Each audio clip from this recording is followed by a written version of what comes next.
Welcome to This Week in Habsland. I am Jordan and I'm joined by my co-host Brian, and we are here each week to discuss all things Montreal Canadiens.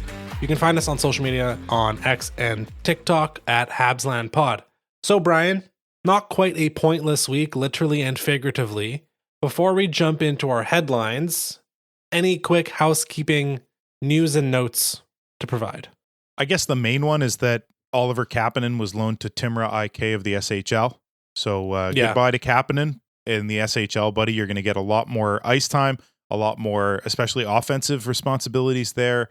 So enjoy a bigger slice of the pie on a different team, and see you next year. Probably, maybe at the end of this season, but probably see you next year is more likely. I liked what I saw in the first 10, 12 games from Oliver Kapanen. I really think that this was a player that was under the radar for a lot of Montreal Canadiens fans, including ourselves, for a long stretch of his development. And then this year kind of jumped into the forefront and said, with his play in the preseason, I belong here. And for a little while he did. I think it's great that he's being sent back to get more ice time. And all the best to Oliver Kapanen this season. What did you think of his little stint in Montreal to start the season? I thought he had some good games here and there for the most part. Like overall, a positive experience for Oliver Kapanen playing these 10, 12 games and then heading back to Europe. It's kind of good that he's getting away from the current train wreck and hopefully having a more positive season out in Europe. I really do think we'll see him again next season, seriously competing for a center role or at a minimum a bottom six role. So yeah, it's good. It is what it is. We knew the contract status and how it worked out. And it's honestly good that the Canadiens are choosing to maintain positive relationships with these European teams, because you never know when, they might need to do you a favor rather than the other way around. So it's cool he's going back. It is what it is.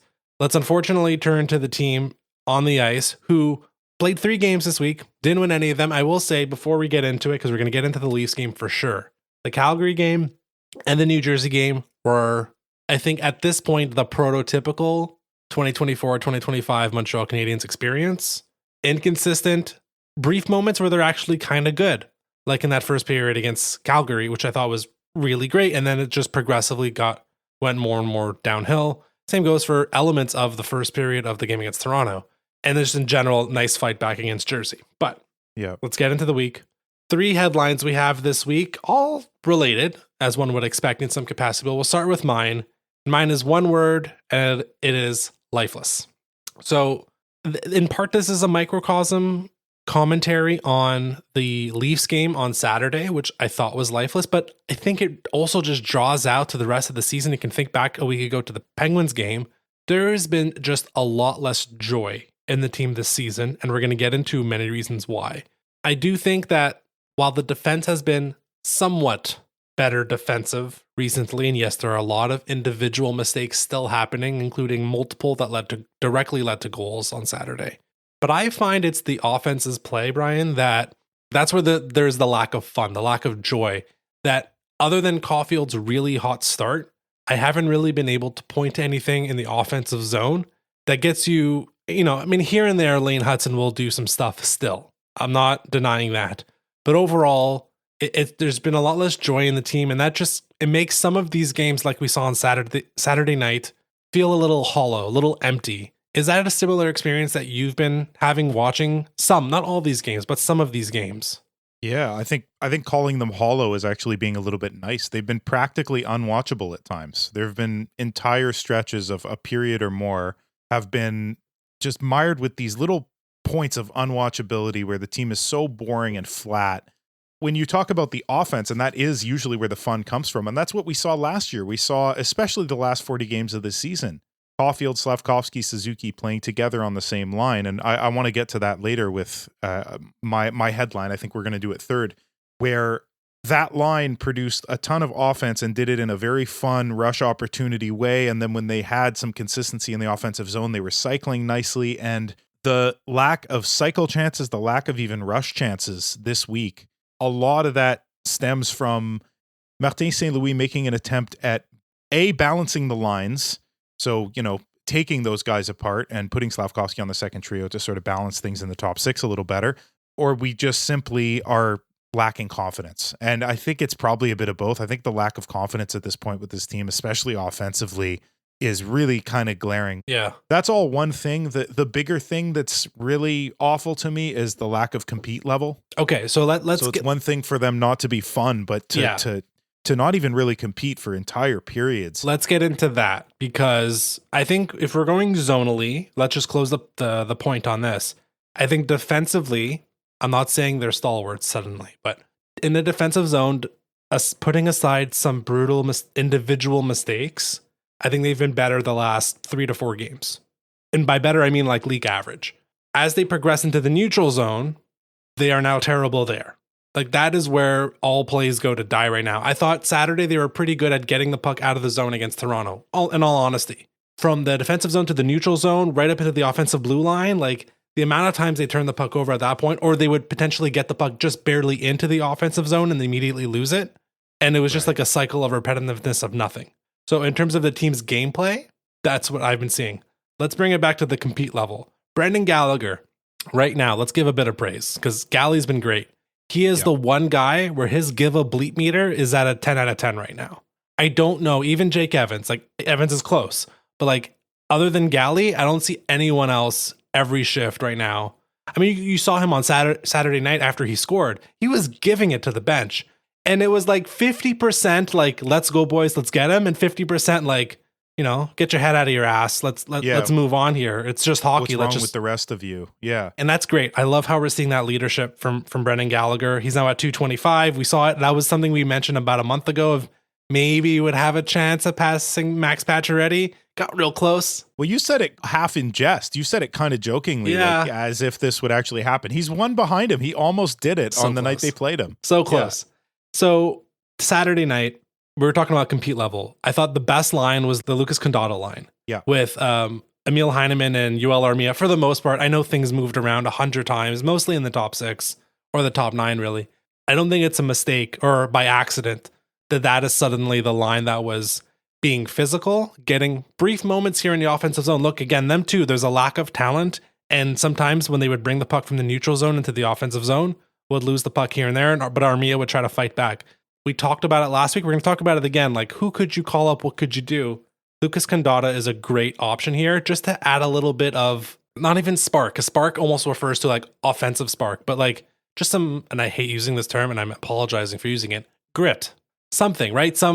A bit more physicality, a bit more care almost. Like, is that what you've been seeing too out of Condotta's play so far? 100%. That's what Condotta brings. He brings that sandpaper element. It's something that we've been sorely lacking, especially from the forward group. I would be thrilled if some of the members of the top 6 would add that to their game, because Suzuki's had it at times. Slavkovsky's definitely had it at times. Even Doc has shown it. But as the season has progressed, that's kind of tapered away. So all of those guys can definitely take a page out of Condotta's book and look at this player who's been a basically career AHLer and who now is joining the Canadiens. And he did absolutely look like one of the best players on the ice. That line was the most competitive and in the game and giving consistent effort of any line that we saw, of any forward trio that we saw in Toronto. And that's a rival game in their building. I would have wanted to see a little bit more, let's bury these guys in their own building tonight. Matthews isn't in the lineup. Like, that should have been a pounce on the throat type of game, the way that it was the first game of the season when Montembeault stood on his head. Toronto outplayed us that game. Like, if we want to jump 15 games back, Toronto flat out outplayed us in the first game of the season. The difference in that game was Monty stood on his head and the compete level was higher. So I think there's a stark difference between the victory versus them in the first game of the season and this one, even when removing the outlier of the goaltending. Like, if you just look at the compete level, it's vastly different from them to now. So I think that next week is going to be a real important test. I keep saying this, that in the past I've been saying to make the playoffs, that dream is dead. I've made my peace with the fact we're not making the playoffs this year. 15 games in already, 4 wins. It's not enough. Yeah. It's just flat out not enough. So at this point, it's more about becoming a team that plays with a playoff identity. And so this week is now crucial for beginning that turnaround. We thought it happened against Philly, right? We thought that was the game that was turning this team around. And then they have a crappy one against Pittsburgh, and this past week was bad. And so now I'm saying, okay, now's the time they need to turn it around. And again, to bring it back to Condotta, the initial question you asked me, take a page out of his book, take a page out of Gallagher's book, fighting and battling every single shift. These are the guys that you should be modeling yourselves after. It's not the high skill guys who have remained pointless in several games who aren't giving 110% effort. It's the guys at the bottom of the lineup who are giving 110% effort. Yeah. So I think we can move on now to our second headline. It all ties in together. So that's what we've seen, right? What we've seen is ultimately a disappointing team so far on the ice from both a productivity level, but also from a compete level. So for our second headline, Brian, it's my headline, but I am technically quoting you from about 8 minutes before we started recording. And the quote is, "F***ing expectations." Like, what did we do here to feel like this? And there's been a bit more of a discussion in the past week or so about the non-linearity of a rebuild. That a lot of people expect you go from 50 points to 60 points to 70 points to 80, maybe to 100. In reality, that's not how it works. There's a lot more fluctuation in here. We've talked about in the mix, those three words that were mentioned by Ken Hughes and Jeff Gordon at the end of last season. And what that has done to the franchise or to the fan psyche, to how the media perceives success or not, whether or not the team feels that way. So they raised expectations, right? It's undoubtedly that the Montreal Canadiens themselves raised their expectations. So the question I have for you, Brian, is like, what percentage of the reason is that for how we're feeling so far into the season? How much of it is them just genuinely playing bad, and how much of it is them, at least from our perception, playing worse than we thought they would play? I think it's half-half. I think it's 50% a lack of effort that's so frustrating, and I think that it's 50% we were expecting, and I think our predictions were 82 and 84 points. You said 82, I said 84, so we'll call it 83 on average. This is not a team that deserves 83 points in this season. This is a team that deserves 50 or 60. Like, are we back in the realm where this team is going on several bad losing streaks and ending up, with 50 something points like they did in 21-22. So like, I want to look at some of the losing streaks that this team has had over the past several seasons. So this year we're in a bad one. We're in a 6-game losing streak right now. 0-5-1, 12 goals for, 29 against, really bad, minus 17 in that stretch. A single point that happened this week when we lost 7 seconds into overtime against Calgary. Dvorak loses the draw. Suzuki gets his stick stolen. Coronado on the rush finds Twine behind Monty. That's a bad one. Though that's not the only one so far. We also had the 4-game losing streak where we got 1 point, Pittsburgh to New York. Most of those games at home, that's not great. Last season, only a 5-game losing streak and then 4-game losing streaks. So we've already beaten last season. Wow. So this speaks to your more roller coastery definition of a rebuild where it's ups and downs. It's not just steady incline. It's sometimes you got to go into a really bad valley. But this current one is nothing compared to the really bad valleys of 3-4 years ago. So 7-game losing streaks, there were 2 of them in 22-23, so 2 years back, and 3 years ago when the year that got us the first overall pick to draft Slavkovsky, we lost the first 5 games of the season. We go 0-5. We then have a 7-game losing streak. We win 1. Then a 6-game losing streak. We win 1. And then a 10-game losing streak. So in that stretch, we were 2-23. I'm not counting overtime shootout stuff, but in essence, we won 2 games and we lost 23. So that's the other thing about this whole discussion that I want to kind of bring in. Oh, and then there was a 9-game losing streak after that, by the way. They snuck a 5-game win streak in between those two, the 10 and the 9-game losing streaks, but just brutal. So just jumping back to that idea of rebuilds are up and down, like we're far from the low point of this thing. Right. This is not the chaotic end of days feeling that I think we were all feeling after the playoff run. This is more of a low point in an upward progression.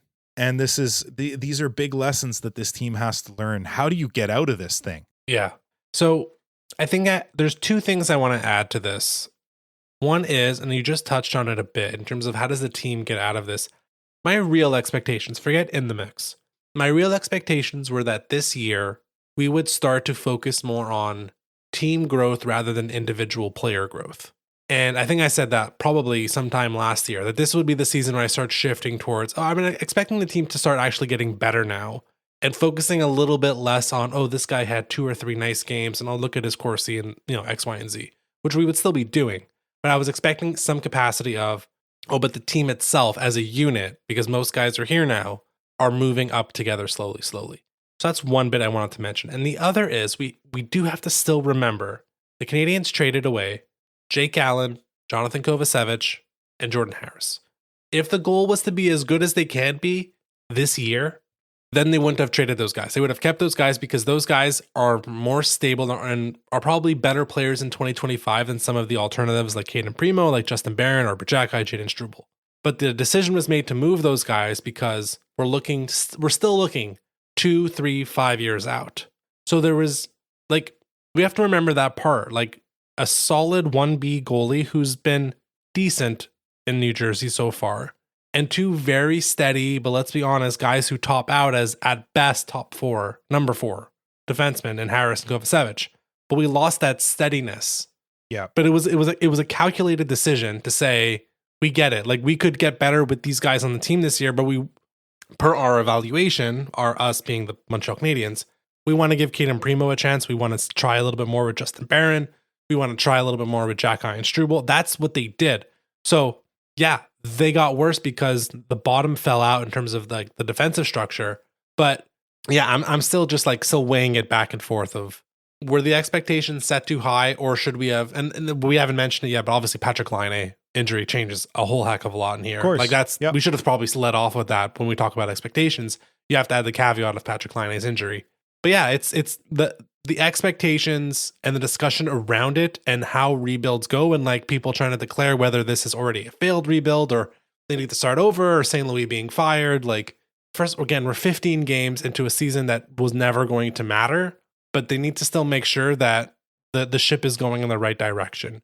And it's just a little bit messy right now, maybe a little bit too messy. Yeah, I think you're absolutely right. Calling this a failed rebuild this early into it is like a skateboarder, dropping in on a half pipe. And then as he's at the bottom part of the half pipe looking to go up onto the other side to do his trick, before he's even started elevating the other side, someone goes, he's not going to make it. Yeah.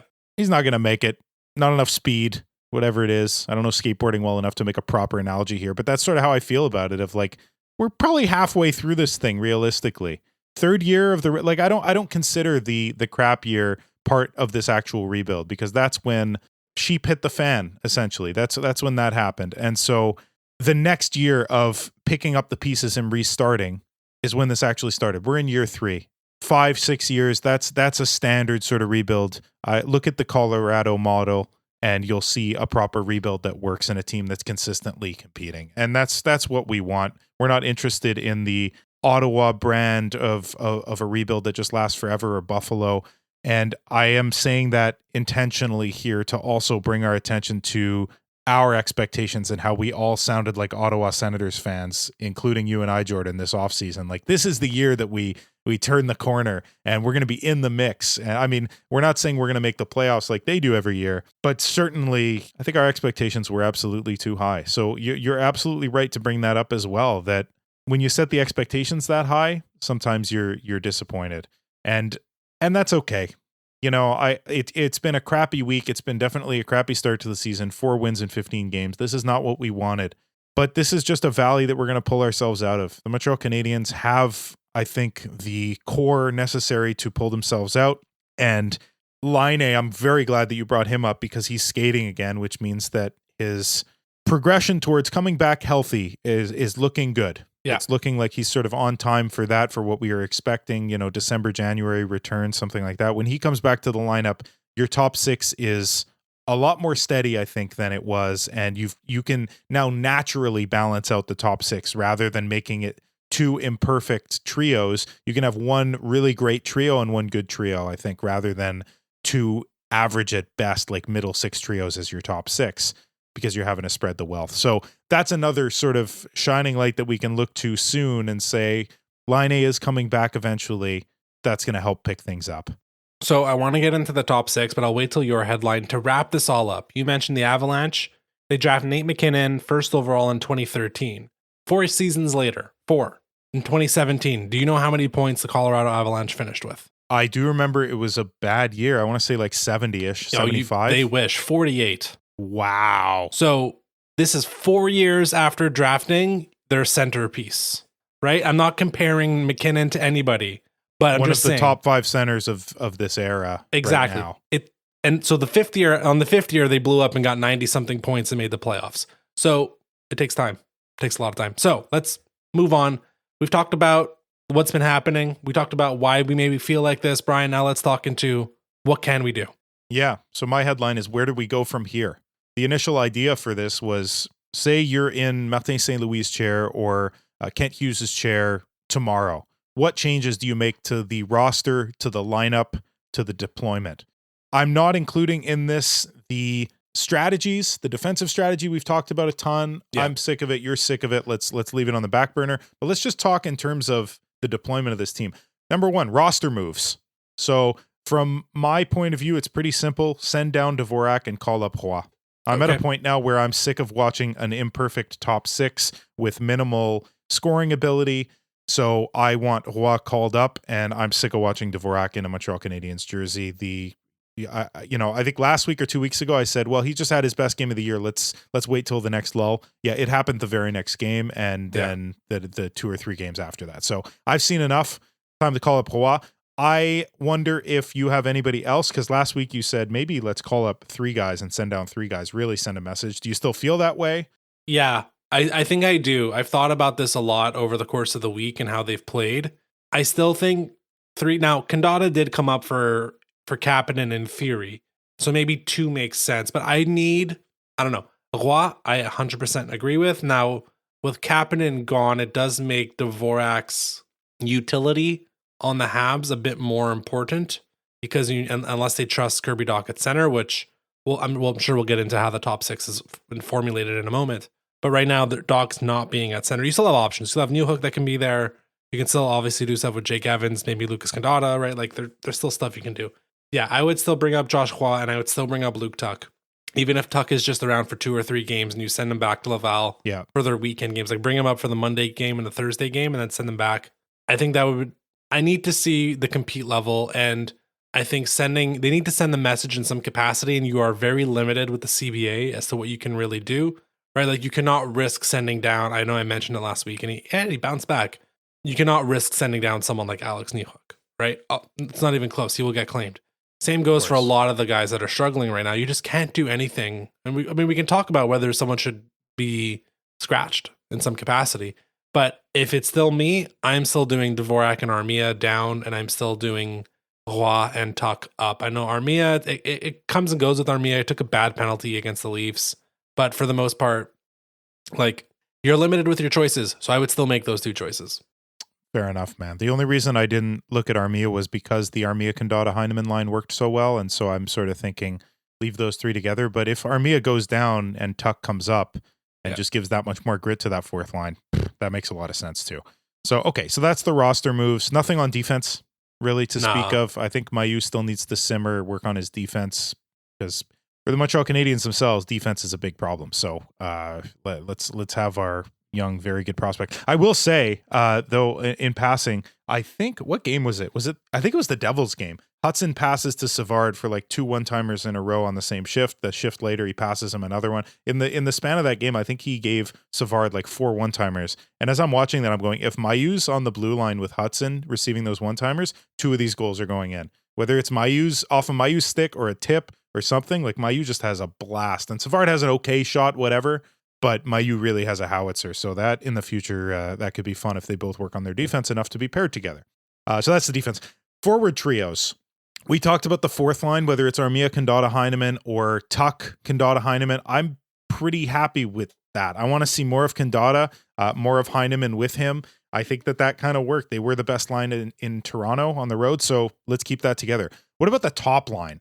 I'm sick of the top 6 being spread out so that none of it is fun. I'd rather one line be very fun and producing off the rush and also through cycling in the offensive zone. So I want Caulfield, Suzuki, Slavkovsky back together. Caulfield's goalless and pointless in 4 games. Suzuki's pointless in 4. Slavkovsky's pointless in 3. And if anybody here is saying, well, it's to wake up Dach, Dach's really the reason that he's being put back on the first line. He's pointless in 6, so it hasn't worked. Just flat out. For all 4 of these guys, all 4 of them are suffering offensively. Why are we keeping this going? I gave my gripe with the Caulfield, Suzuki, Anderson thing Last week, that was my grievance. Now my grievance is, let's just get Slavkovsky back on this top trio. Can we please? Let's wake up all three of these guys. And then you've got Newhook, Doc, and Roy for the second trio, which, yes, that's probably more of a third line in most of the NHL. Yeah. But for this rebuilding team, I think that's the best you're going to get, and let's at least produce offense through the top line. What do you think about that? Do you have a different idea for the top six here, Jordan? No, I generally agree with how you've laid that out. I'm also ready for Suzuki, Caulfield, and Slavkovsky to be put back together. And we were talking a little bit earlier about expectations, and I thought about talking about it then, but I think it fits better now.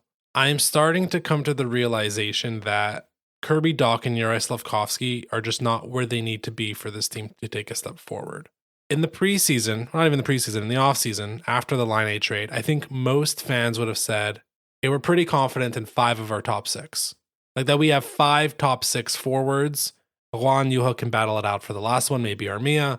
But between Suzuki, Caulfield, Slavkovsky, Dach, and Line A, we got 5 guys. So Line A gets hurt, immediately down to 4. The important role that Kirby Dach and Juraj Slavkovsky play, regardless of whether they're on the same line or a different line, is that those guys drive the play. We've watched enough Nick Suzuki to know that he can't really do it on his own. We've watched enough Cole Caulfield to know the same. Kirby Dach has had stretches in the 2023 season where he was the best player on this team. I'm not talking 2 or 3 games, I'm talking 15, 20 games. Because he had an ability to use his physicality to keep pucks in the offensive zone and create cycle chances. Ditto for Juraj Slavkovsky in the 2024 season, where for the back half of the year, you could strongly argue if he was not the best, he was the second best player on the team after Nick Suzuki. Yeah. So we're just, again, this is where the non-linearity of a rebuild comes in. Of Dach is just not the same guy since coming back from injury, and Slav is probably injured. And we try to stay away from that, but probably hurt in some capacity. And neither of them are where they need to be right now for the top 6 to be what we thought it should be. So with regards to I just needed to say that because that's been in my mind. And I'm also trying to not, and I thought about bringing this up with Suzuki earlier. I need to see something more from Suzuki. I don't need to see him fight, but can he have that compete level that Gallagher is showing?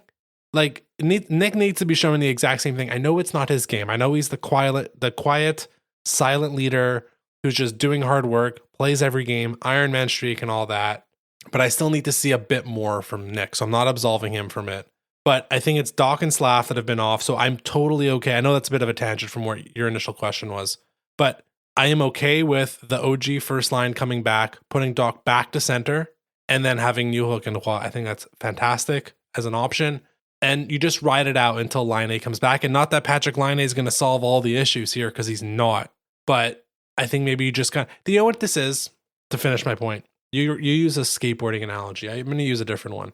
You know when you're trying to sleep and you're just unable to find the right spot to be in? Like first you try to start sleeping on your back, 20, 30 minutes. Okay, you start your one side. It's not great. You roll over to your stomach. It's still not great. And then try the other. It's still not. And at one point you're like, let me just go back to what I started with and start sleeping on your back again. You're like, maybe that'll work this time. That's where we're at, I think. Put Dach back at center for the second line. Put Slav back on the first line. I don't know who the hell's left at this point on the third line, but I don't think that's the issue.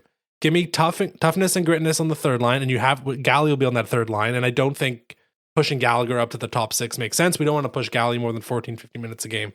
But toughness on the third and fourth line, put your skill on the first 2 lines, and let's just try to get to 75 points. Yeah, very well said. And as for that third line, that was part of the reason that I was leaving them last. Anderson, Evans, Gallagher. It just works. Perfect. Leave it. Flat out.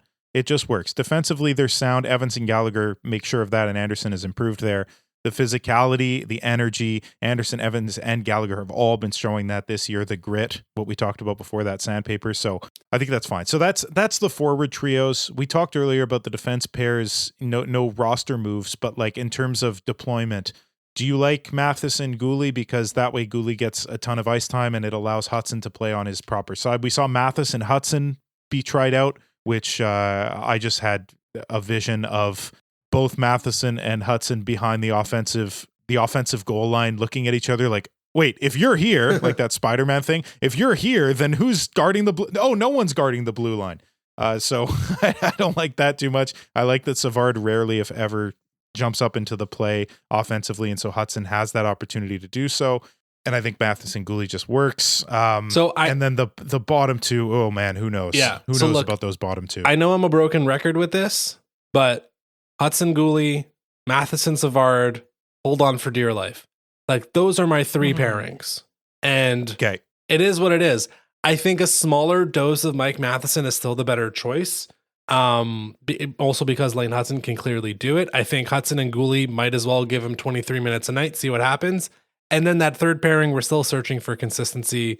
Maybe Barron comes back into the lineup and stabilizes himself on the right side. And in my head, it's Struble Barron. That's the one that works. But that's been just a black hole all season, that third pairing. So a black hole, and what an opportunity this is. There's so many young guys that could stomp their foot, put their foot down this year and say, no, I belong on this blue line, because there's 2 spots available for a consistent good player. Struble, I think, is maybe the closest. Arbor Jacki has that fighting and physicality element that puts him way above his head in terms of play, like his value. And then Barron's just so inconsistent that you don't know what you're getting from him. I think it's such an opportunity for these 3 guys to take a step forward, because as soon as someone does, they're in the lineup all year. All year, you're going to be in the lineup. Just have 5 straight, consistent, good defensive games, and you're in the lineup all year, basically. So yeah, I want to see it that way, as a positive opportunity for these guys. But ultimately, until they've shown it, it's not going to pan out. Closing the book on that, it's too bad he got hurt, but I really do feel like David Reinbacher would have had a real chance to shut it down, because he's just so consistent. Okay, last thing on this before we get into part 2, which is going to be a lot of fun. We've talked roster, we've talked lineups. Is there anything else St. Louis can do? Like, we've seen him put power play 2 out first a couple times. We saw him do it on Saturday. We've seen him do it at other times this season. We haven't talked about like healthy scratching someone. Like, is there anything else he can do realistically to, like, again, to really send a message? Again, I would say like a St. Louis Gallagher Suzuki meeting needs to happen at some point. I mean, I wouldn't bring Matheson in. I was gonna say like bring both alternates in, but I think it needs to be Gallagher, Suzuki, St. Louis, and like those 3 need to sit down and talk to Suzuki seriously about like, look, we see what you're doing, but we need more. Like, I'm sorry, we need more from you. Is there anything else that can happen that we haven't touched on that's maybe a bit more brutal or a bit more nuanced that we might not see on the ice? Well, we talked about the roster moves of sending down Dvorak. If you don't want to do that, then it's scratching him. Yeah. Healthy scratching Dvorak, healthy scratching Armia, healthy scratching anybody that doesn't perform. You have a 1 night leeway now. Like, this is how bad this team is performing and how little effort we're seeing, that you now have 1 or maybe 2 nights grace period of lack of effort. As soon as you get past that threshold, you're being scratched or you're being sent down. Like, I think there needs to be more accountability. And then there's just the special teams, just flat out, like switching Hudson and Matheson. Matheson on the top unit, it worked for the first, several games of the season. They're still in an average position of power play, but that's because of how good they were at the start. It's been pretty crap for about a week or 2 now. So I think we're at the point now where you switch Matheson, Hudson, you get that top unit. It's similar to the top trio idea of, if we can't have 2 average ones, let's at least get 1 great one. Hudson, Suzuki, Caulfield, Slav, and Doc, or maybe switch Doc for Heineman or Newhook or Hua if you want to give a little bit more power to that second unit. And then the second unit, Matheson, Gallagher, Newhook, Heineman, and Hua. I think just give those offensive guys a chance, and then get Hudson off of the penalty kill, I would say. I think it's just too much for him. I love that they're giving him an opportunity there. Don't get me wrong. I love that they trust him enough, because he's looked like one of the best defensemen on the team. I don't want him burning out. Yeah. You know? So I think that's a bit more of a necessity thing. If there's a penalty defenseman in the penalty box, it's like breaking in case of emergency. But for the most part, he is at most their number 4 choice, and their number 4 choice at this point should be Struble or Barron, not Lane Hudson.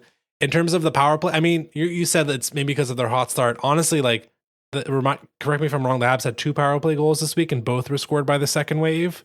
So honestly, it's the second wave of the power play that's making them league average at this point. So I know it kind of hurts that group a bit, but you're right. Put Hudson with the big boys. Anyways, it's a bit of a disaster. It's all over the place. It's very messy, and we have 67 games to go. So we're going to have a lot of fun regardless. Anyways, part 2, let's have real fun. Brian, I pitched this idea to you because we didn't talk at all about the goalies. I don't think we've mentioned them almost at all in these first 35 minutes or so. what do we do about Samuel Montembeault and Caden Primo? How good are they? Are they having disappointing seasons? I would say unequivocally they're both having disappointing seasons. If you're looking at advanced stats, the Canadiens are 25th in the NHL in goals above expected at 5-on-5. They were 7th last year in the NHL. So that's a pretty big drop. In terms of the favorite stat of This Week in Habsland, goals saved above expected per 60, which is just a very fancy way of saying how good is your goalie. Monty has gone from 20th last season to 32nd this year. So there's been a drop there. Primo is basically, from that metric, performing about the same as Jake Allen was last year, although that doesn't seem to totally pass the sniff test. But anyways, they've been, in general, disappointing, I would say. So what I've done to put this in perspective is we're going to do a Montreal Canadiens goalies draft with the two key details. One, it's the past 29 or so seasons, since 95, 96. And so let's honor Dryden there, 29. There we go, 29 seasons for Ken One Dryden. of the best Habs goalies. And then crucially, obviously, no Carey Price allowed.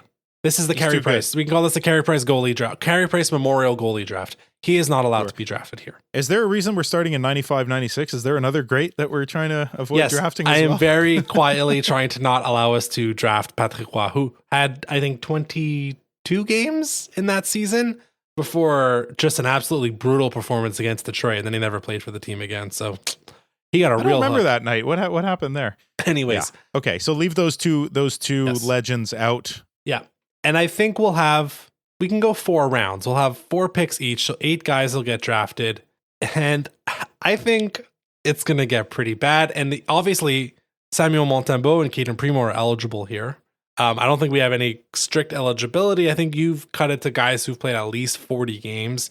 I was a little bit looser with that terminology, but that's ultimately where we're going to go.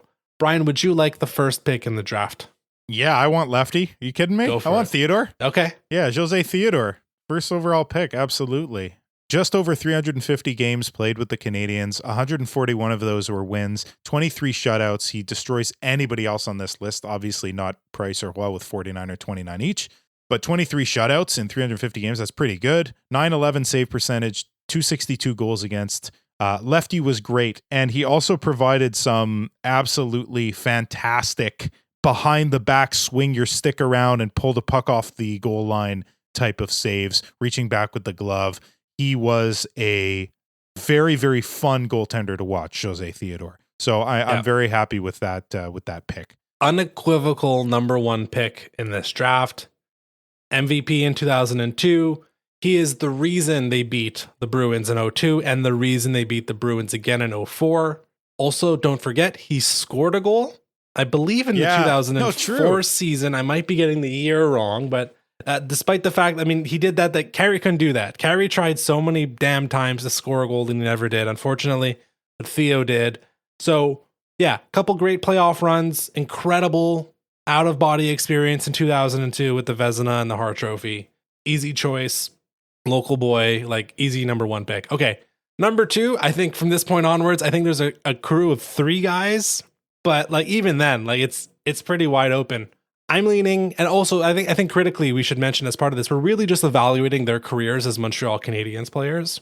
Yes. Because otherwise, like, I don't want to talk about Thomas Vokoun or Devin Dubnyk again. So my number 2 pick, I went with Jaro Halak. That should not be a surprise from, people know how I evaluate. I always put a lot of emphasis on playoffs. So listen, 2010, he is the reason unequivocally that they won those 2 playoff rounds. That 53 save performance against the Washington Capitals in Game 6. I think it's still, I've talked a lot about Price's Game 6 performance against Ottawa to close out the series in 2015. I do think Halak's 2010 53 save Game 6 winner, which didn't win the series, they obviously went to Game 7. That's probably the single best game I've seen a goalie ever play. And not to be outdone, he did have 41 saves in Game 7. So he had 12 less saves in Game 7, but they still won it. Yeah, he was incredible. There was obviously the Halak Price stuff going on. I had definitely gone to the point where I was just like, that's it, Halak won. It's him. Overpriced. It is what it is. Obviously, the Habs management thought otherwise, but nonetheless, for this draft, I know his regular season numbers are fine. Like, they're not great, but I'm putting all the weight behind 2010 and that playoff run and that specific Game 6 against the Gaps. What do you think about my number 2 pick? I think that's a phenomenal pick, Jordan. I don't really think that it was ever really in question, especially like playoff specific. And if you include other teams, Halak is probably the number 1 over Theodore. Yeah. So that would be a really interesting discussion to take their whole careers. But yeah, that's a great one. That's a great one. I think I am going to jump to my second pick, and it's between 2 more H's, and I'm not sure which I'm going to go with, but I'm fairly comfortable. I'm going to go with Cristobal Huet. Okay. Got a little stressed out there. He's in that group for sure. Yeah. Tell me about Huet. So of all the goaltenders on this list with the Montreal Canadiens, he had the best save percentage in his time with the team. That can't be ignored. He had 117 games played with the Canadiens, so less than probably the next, I'd say 3 or 4 guys on this list that could be picked. 58 of those were wins, 11 shutouts, pretty good numbers, 253 goals against. And of course, mired in all of this is the point that these guys played in different eras. So some of these guys had more preferable seasons where teams just flat out scored less goals than others. So that's something to be considered too. But all in all, I just really like Cristobal Huet. And another thing that sort of broke the tie between him and the other H, which you made a face, so I'm starting to think that maybe I've got a few guys mixed up, and maybe there should be somebody higher here than Jeff Hackett as the other H. But Huet had the advantage of playing 1 playoff series. He lost it, but Hackett never touched the playoffs. So Huet wins there. What do you think of my second pick, the third pick in this goalie draft? I definitely have Huet over Jeff Hackett, despite the fact that Hackett was. Then we're getting into guys too that are like some of the first goalies I personally remember. Yeah, the Habs playing. So it's. I mean, we can get into it, but it's Thibault, Hackett, and Moog. Those 3 guys are all like of the same generation of playing on absolutely terrible Montreal Canadiens teams and doing their best. Yeah. I cannot deny that you're at pick. I think that is the right third pick, 920, like you said. I think in that you brought up that one playoff series against Carolina. He was good. That was he was not. Absolutely. He was not the. Remember, this is unfortunately for the Habs, but this is the beginning of the Cam Ward hero story where he wins the Conn Smythe as a rookie. Yeah, 929 and 233 in that series. Like pretty darn good playoff run there by Cristobal Huet. It's too bad. But I do want to mention he's 3rd in shutouts among this group of players of goaltenders, including Carey Price. So Price is 1, obviously. He's at 49 shutouts. Jose Theodore has 23. You got to go take a little step down before you get to Cristobal Huet, but he's at 11. So the next pick, see now it's already starting to get annoying. There are 3 players that I'm considering. I'm hoping I can save one of them for later because I'd really like to take him.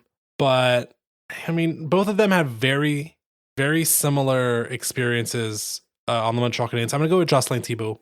Okay, nice. So Thibault's numbers are, I mean, in comparison to Hackett, they're in and around the same range. I think the Thibault teams they're just as bad. We're talking late 90s, barely 2000 teams. Thibault's obviously I think people remember Jocelyn Thibault poorly because he is obviously the goalie that comes back in the Patrick Roy trade. So it is, people tend to, not look at him too favorably as a 908 save percentage of 273 goals against, had 7 shutouts. Played about 160 games for the Montreal Canadiens. Nothing really much to talk about in the playoffs. But overall, I enjoyed him as a goalie. I think he was fine, again, considering the quality of team that was in front of him in the late 90s. So Jocelyn Thibault is my second round pick. Now it gets really hard. Yeah. Well, I mean, you already kind of spoiled it with who you want to take next, the guy that was traded for Jocelyn Thibault. I think Jeff Hackett's the way to go. I'm looking at this and the other guys, not to spoil anything for your pick, but the other 2 guys that I'm considering, Montembeault and Allen. Wow. Okay. I mean, there's Mathieu Garon, who has terrific numbers, but he only played 43 games. Mike Condon, decent numbers. Peter Budaj, pretty darn good numbers, actually, as I look at that. But to me, just maybe not enough games, and maybe that's a fault of the way that I'm looking at it. But fault or not, I think...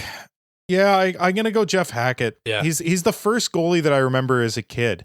And so that maybe there's like a sentimental value to that, but I think I'm going to go Jeff Hackett with the 5th pick in the draft here, Jordan. So Jeff Hackett famously finished 10th in Vezina voting in 2000, which you're like, hey, that's not bad. That's pretty good. He has 1 third place vote.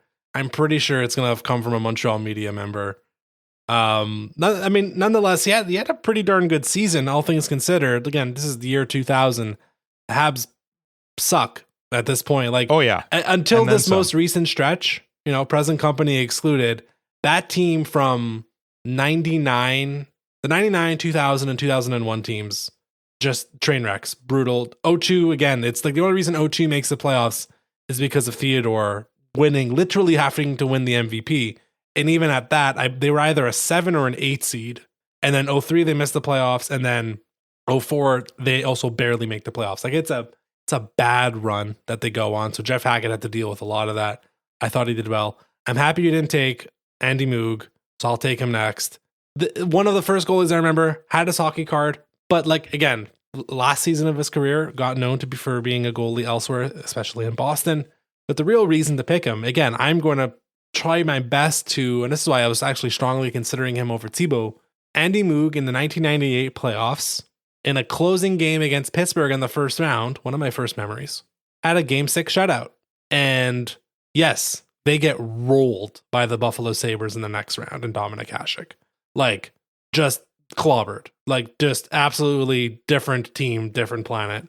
But that doesn't mean we didn't win the first round series. And hey, winning a first round is not nothing. For me, winning a playoff round is a definition of a successful competitive hockey club. Like, I think a really interesting way to look at how good is a team is how many years have they gone since winning a playoff round, and not making the playoffs, winning a playoff round, or how many years in a row have they won a playoff round? To me, that is a success. The marker of a good franchise. So winning a playoff round is a pretty huge deal. The 90s after 93, it's pretty barren. You have 1998. You have the Game 6 shutout for Andy Moog. So he is my third pick. That is a 6th pick overall. We're into the 4th and final round right now. So to recap, you have Jose Theodore, Cristobal Ue, and Jeff Hackett. Not a bad group of guys. I, on the other hand, have the playoff heroes of Yaroslav Halak, Andy Moog, and then Jocelyn Thibault kind of balancing ourselves out, giving us a bit more regular season games here to compete. Who is your 4th and final pick? So you mentioned it earlier, not to cut you off, that now you're starting to consider Montembeault. Now he's coming into play, right? At number 7. Yep, of course. I mean, I've got 6 guys left that I'm considering. Yeah. Montembeault, Allen, and Primeau are three current or close to current guys are 3 of them. Then there's Peter Budaj, Mike Condon, Mathieu Garon, all with much better numbers than these 3, but less games. Primeau's out of the running. I included him here because he's still in a Canadiens jersey, but he would be 12th of this list of 12 in my estimation, and might even get bumped by some of the guys who played less than 40 games because he's only played 50. So even that sort of qualifier doesn't help him that much. I think I will take Montembeault. Okay. I think that Peter Budaj, Mike Condon, Mathieu Garon, although those teams weren't fantastic, they played on average, less than average teams, but never dumpster fires the way that Monty has had to contend with. So I think I'm pretty comfortable picking Montembeault with my 4th pick, the 7th pick in this draft. Have I made a terrible mistake here, Jordan? Was there somebody else who would have been better? So I do think Montembeault over Allen is a little interesting.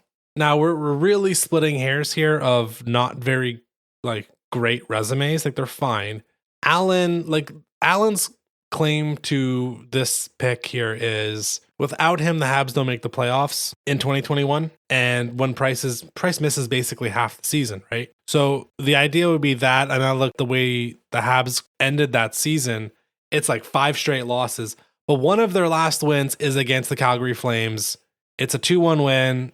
Jake Allen has 21 or 22 saves, and I believe it's a regulation win. They make it over Calgary by 4 points. So there's an argument to be made there in some capacity that Allen's importance for that 21 run is in the regular season. Again, his numbers are not great, but that would be it. I don't know if that's enough to push him over Monty, but I would probably have him ranked over Samuel Montembeault. The one other guy you hadn't mentioned, so that'll be your pick. Samuel Montembeault, 7th pick, your 4th and final. Yep. Again, should not be a surprise here, but I'm going to consider Dustin Tokarski. Now, he started 22 games. He has a 9-9-4 record. He has a .910 save percentage and 271 goals against. It's a tiny sample size, but he did somehow play 5 conference final playoff games that we all tend to wipe out of our memory because that's the Carey Price, Chris Kreider nonsense. But we have to remember that Tokarski plays 5 games in that series. He starts games 2 through 6. And if you look at it, I mean, he has 27 saves, 35 saves, 26, 23, 31, that's in the game 6 loss. Overall, he had a .916 save percentage for a guy basically coming in from the AHL to play in the biggest games of his career. So I don't think that's enough for Tokarski to make it, but I did want to mention, like, look, he was not the reason the Habs lost that series. Price would have been the reason they won, though. But I always want to make sure that's the distinction, that Tokarski did not lose that series. He played really well. It's a bit of a poo-poo platter at this point. Like you mentioned, Garon, Budaj was never a starter, so I have a tough time giving him anything here. I think with my fourth pick, so the 8th overall, I think I'll go Jake Allen. It's a real close one. I mentioned it. He was 907 save percentage, 268 goals against in that 21 season, 11, 12, and 5. Again, the numbers aren't great, but he was there enough. And he did, amass more games played and wins and shutouts over the next 2.5 seasons before they traded him to the Devils. So, but I think the point is, and now we can start like wrapping up this segment here is, okay, so absent Carey Price, Montembeault barely ranks. He ranks towards the bottom of the list in terms of these starting goaltenders. Now, you are splitting hairs maybe a little bit. Maybe we're having a bit of like rosy memories of Jeff Hackett and Jocelyn Thibault and Andy Moog, but I mean, I think definitely Halak and Huet are solidly above him, and then that next group, and then Primeau's, again, I think Primeau's barely in the conversation. He is in the Garon, Condon, Budaj, Tokarski group, and half of those guys were backups or played 1 or 2 seasons, and that's it. Right. So what did this exercise tell you about how we should be taking a look at Montembeault and Primeau this year? Well, within the context of the Habs have not been great in the past 29 years, for Montembeault to still only be the 7th or 8th best goalie in that era, it also, I think, tells me specifically that maybe I was too high on expectations for him this season, thinking that he is a well above average established starting goaltender in this league. I think that you spoke earlier about the fact that you were hoping that this year the rebuild would be far more team centric rather than individual centric. And as we exposed pretty thoroughly with how we would make roster moves and changing the trios up and special teams and all that stuff, there's several guys, including those top line guys, that no, it's more actually about still individual development. And absolutely, I think Sam Montembeault and definitely Caden Primeau fall into that category of they still require a ton of individual development. I mean, with Primeau, that's obvious. He's barely past prospect level in terms of his development. He's just recently joined a team as the second goalie. This is the first year that's really happened. Last year we had Allen for most of it. So him definitely, but Montembeault specifically, he's still developing here. And I think it's just going to take a little bit more time.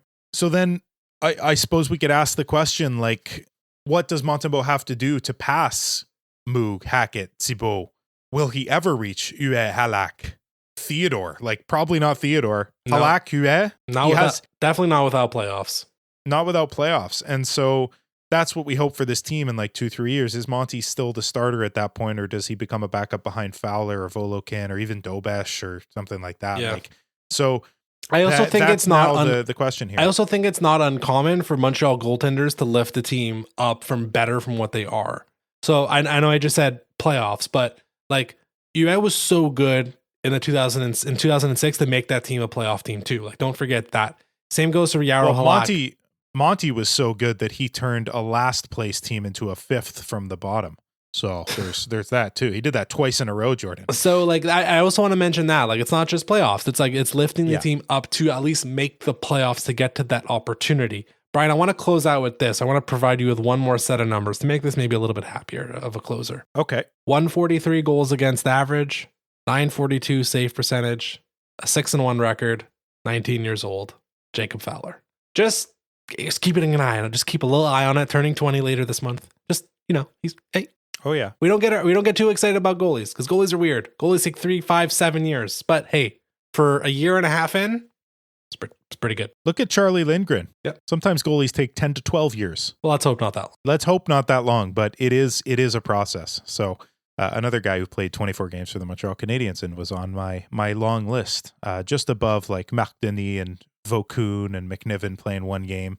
So yeah, but yeah, I love ending on that point. I mentioned Volokin. Volokin looks great as well, but Fowler really is the blue chipper in net right now for the Montreal Canadiens. That, could he contend with Theodore in the long run? Oh, maybe. Oh, does he have price potential? Let's not get ahead of ourselves, but he'll be very, very good.